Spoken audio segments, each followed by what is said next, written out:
Well, Noki, here we are in Farmer America, and we literally just got done talking to Farmer John.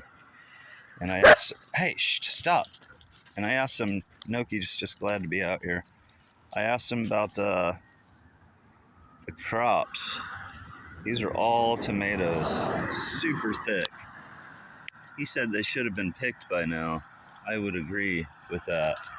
Fields and fields and fields. I mean, look at that.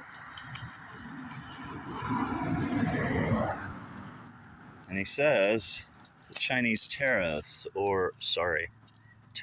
in general, are ruining their ability to sell these. They should have harvested already. Because of that, they may just till all this food into the soil. Sad. That's where we're at. Okay. Come on, Noki.